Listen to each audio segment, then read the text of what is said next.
म चाहिँ हालै एसयु भ्याएर बसिरहेको अनि ब्रिज कोर्स प्लस कलेज पनि जोइन गर्ने भनेर।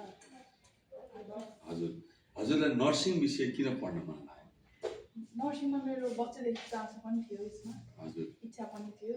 अनि मेरो आन्टी प्लस दिदीहरू पनि नर्सिङकै फ्याकल्टीमा हुनुहुन्छ। अनि त्यही भएर इटिआईको बारेमा के सुन्नु भएको थियो? हजुर, इटिआई चाहिँ मेरो दिदी आजभन्दा 25 वर्ष अगाडि नै दिदी हुनुहुन्थ्यो।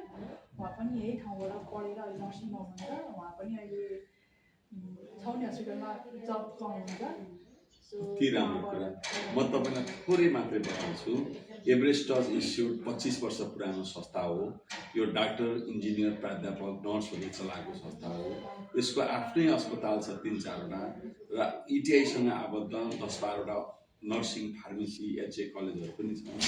र यो मध्य चितवनमा अवस्थित, भरतपुर 10 मा अवस्थित, सिएमसी अगाडि अवस्थित यो इटिआईमा क्वालिटी एजुकेसनमा दुई मत छैन। हजुरको सपना पुरा हुन्छ र अब अलिकति मिहिनेत गरेर हजुर 3-4 महिना इटिआईमा पढ्न पर्यो, टाइममा होमवर्क गर्ने र तपाईँको सपना मलाई पुरा हुन्छ जस्तो लागिराखेको छ। नेपाल भित्रै बस्न चाहनुहुन्छ कि विदेश बस्न चाहनुहुन्छ?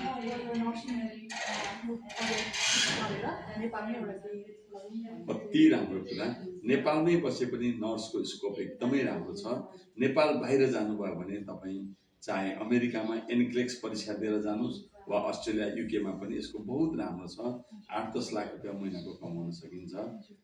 यसमा चिन्तै नलिनु शिल्पा बहिनी, है त। ल, नमस्कार।